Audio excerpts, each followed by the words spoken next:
A 23-year-old resident of Papine in St. Andrew employed as a teacher of sign language and English language. He's also a fast-rising star on the social media platform known as TikTok, where he has been earning widespread admiration as a dancer. But what many of his fans and other people are not aware of is the fact that, although Andre Whittingham is not hearing impaired, he's unable to speak. That's because he does not have a voice box. He lost it in a near-death incident that happened when he was 1 year old. And despite the fact that he's now living differently, Andre has managed to achieve a lot, including several medals, as well as a place of pride and joy in his mother's heart. Andre, I'm so proud of you. Continue to do what you're doing. Continue to encourage yourself. Continue to be the best version of you. And remember to love the Lord with all your heart. Pray in all circumstances. And be good. Welcome to this episode of Beacon of the Day, where we'll zoom in on the Andre Whittingham story. Stay with us for the details.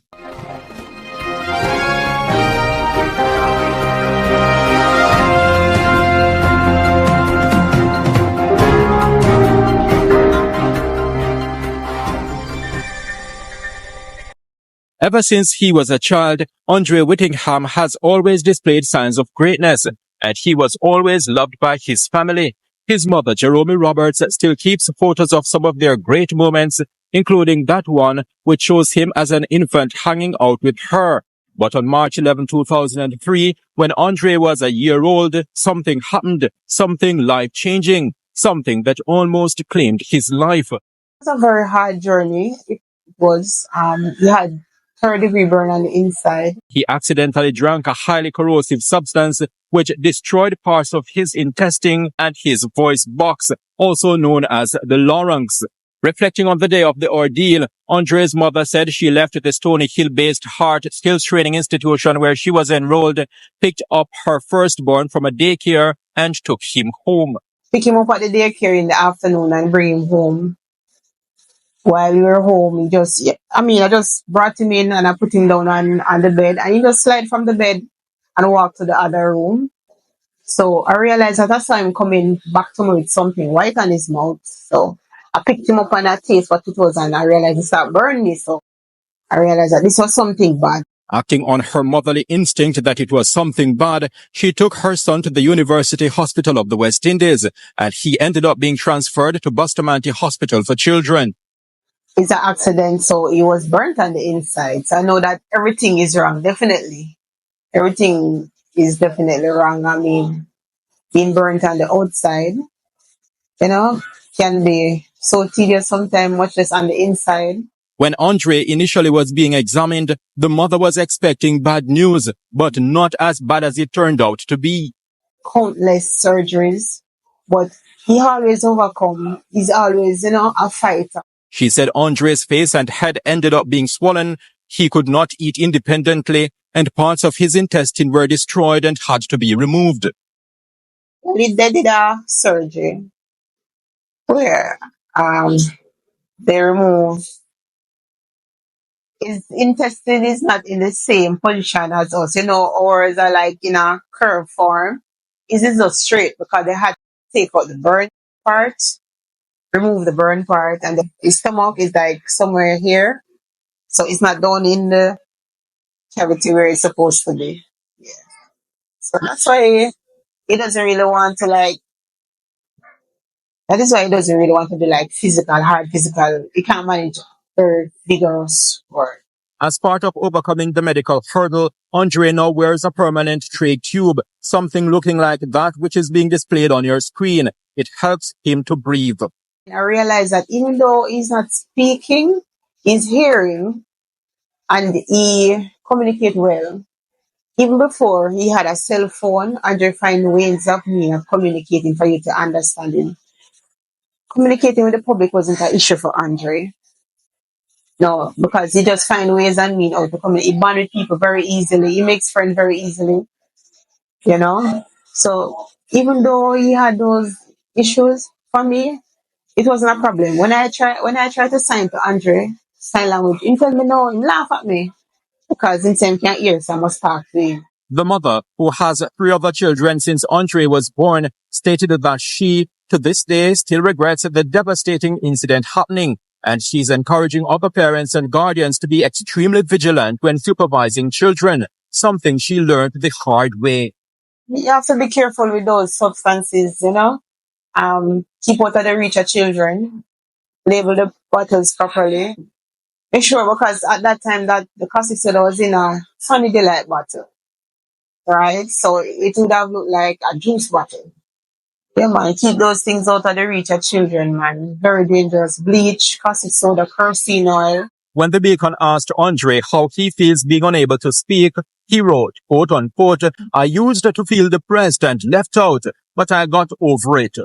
Andre's dream initially was to become a pilot, but he had a change of mind due to his medical situation. Now his eyes are fixed on becoming a professional dance teacher. He's already teaching sign language at a secondary school that caters to several students who are hearing impaired. That, for him, is a big deal, and that's why he, in a written discussion with the Beacon, wrote, quote unquote, "My main sources of inspiration are dancing and teaching other people sign language. It is a good feeling. I love it and hope it makes me reach far in this world. This should also motivate others that, no matter how disabled you are, you must go for what you want in life. Don't listen to negative people. Just stay focused." He has been competitive from a very young age. I brought him to this place over in St. Catherine on a trip once, and he went and he danced and he won. I mean, everywhere Andre goes, he danced, he won prizes. Pursuant to his dream of becoming a professional dance teacher, Andre has been posting videos of him dancing on a page he operates under the moniker Father Great on the social networking site called TikTok.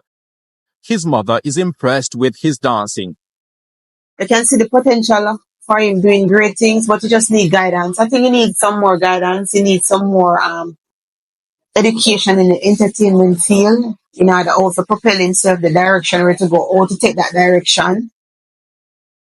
If he gets all that together, the education wise of part of it in the entertainment field, he can be the next ding dong, the next great thing. Yeah.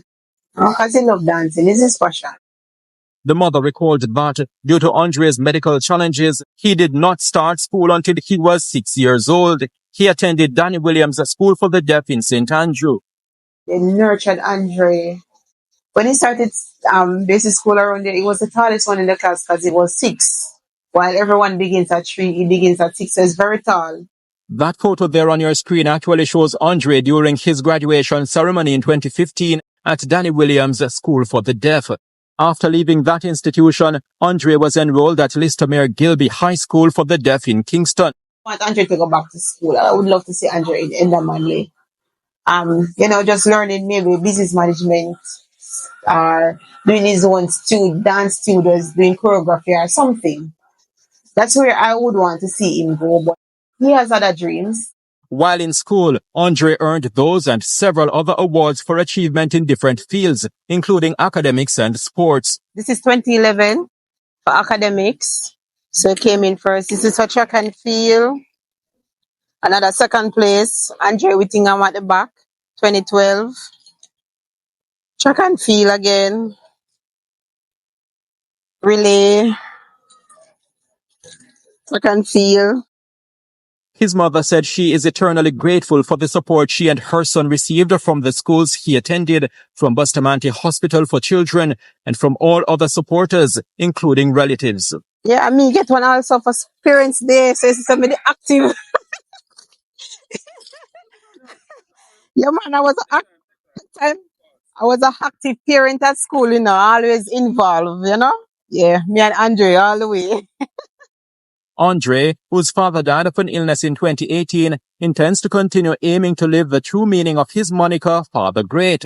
When asked what people can expect from him in the years ahead, he wrote, quote unquote, "They can expect more achievements. I'm going to make the whole world know my name. The hope that I can collaborate with some big deal brands."